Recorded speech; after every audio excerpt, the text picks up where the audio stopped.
friends, what up, and welcome back. So the birthday overspending, the birthday month overspending continues.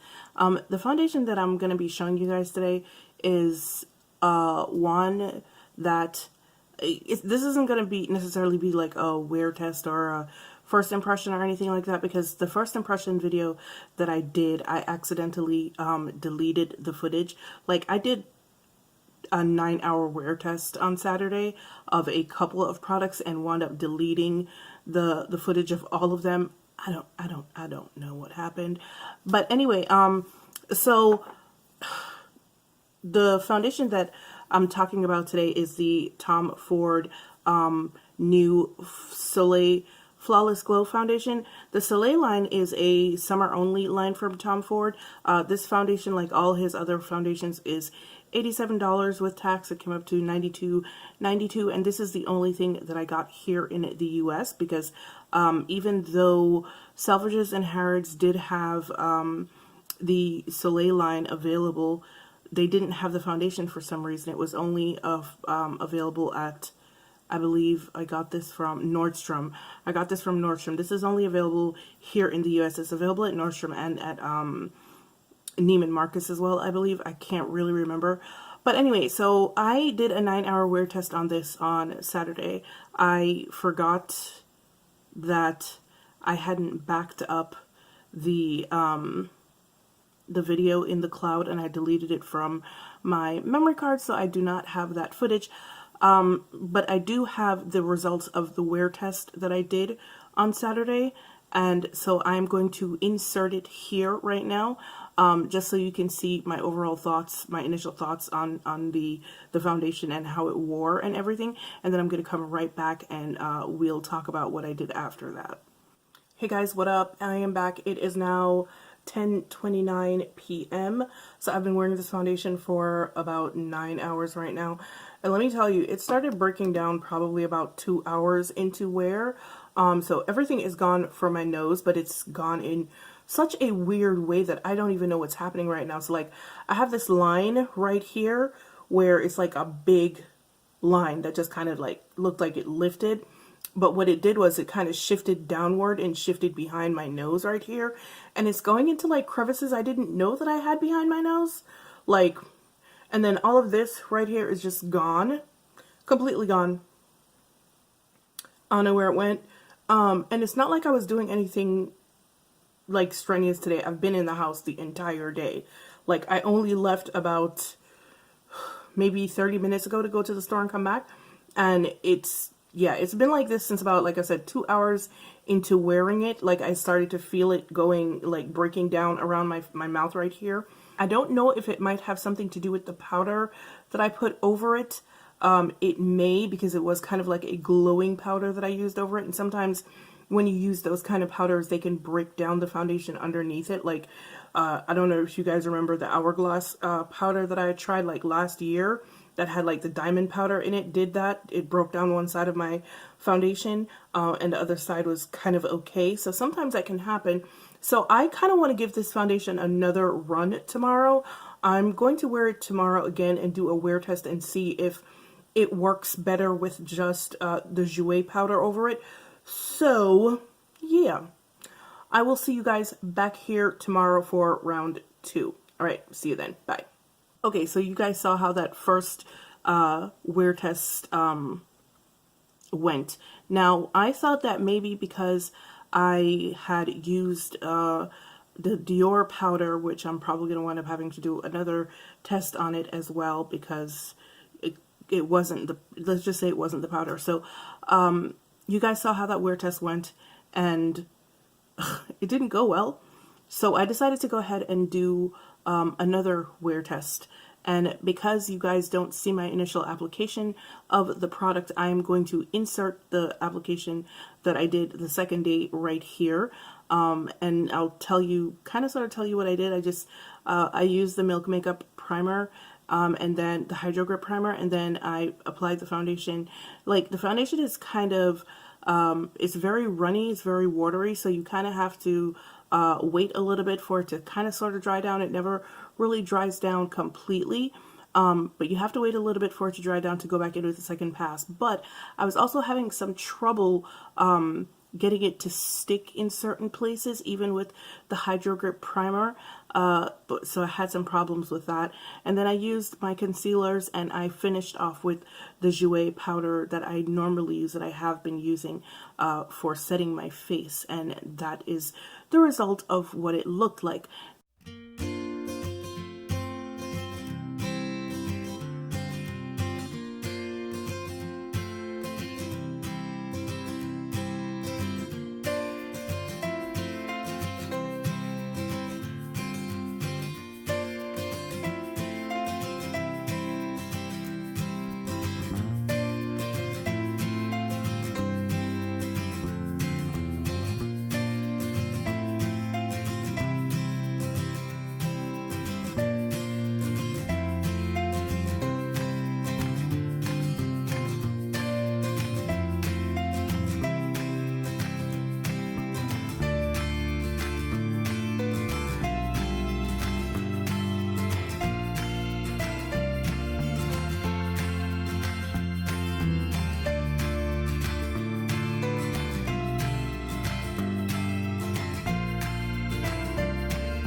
Now,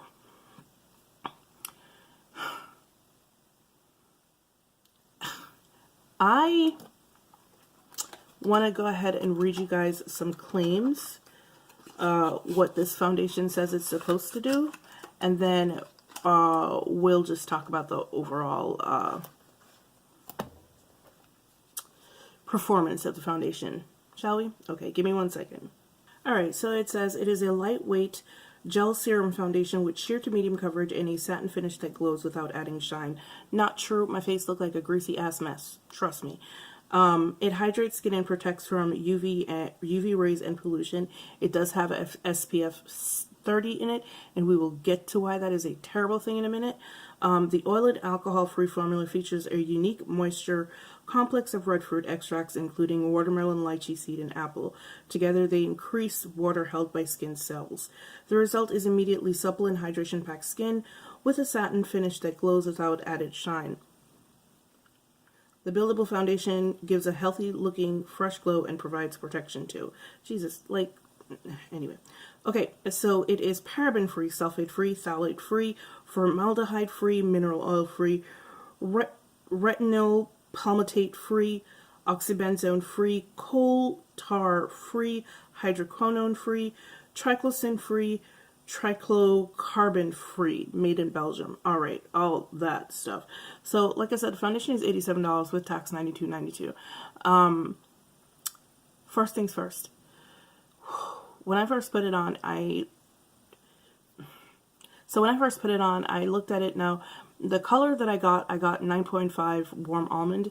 That is not usually the shade that I wear in Tom Ford.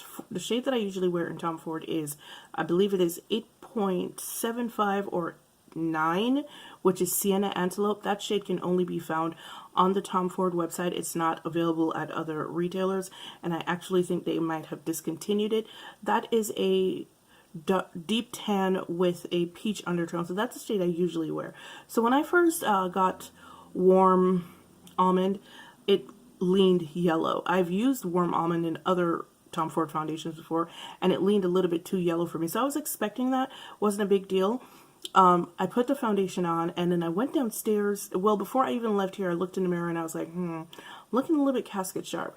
But I figured maybe it was something to do with the Dior powder that I used over it, because it was not the color that I ordered. They sent me the wrong color, so I'm gonna have to get a replacement. So there's that. I figured that's what it was. So I went downstairs, and progressively throughout the day, like I said, I worked for 9 hours. It was terrible wear. I felt it on my skin the entire time. It just felt kind of itchy and uncomfortable. But anyway, I went downstairs. I looked about an hour afterwards, and my face looked great. And I was just like, okay, so I'm going to go ahead and say maybe it's the powder. So let me just do another wear test. Okay, so the second wear test, and the reason why there's no result on the second wear test, which is this is a whole other day, even though I'm still wearing the same robe. I've been in the house all day, and I actually don't feel like putting on clothes, so I just threw my robe on. But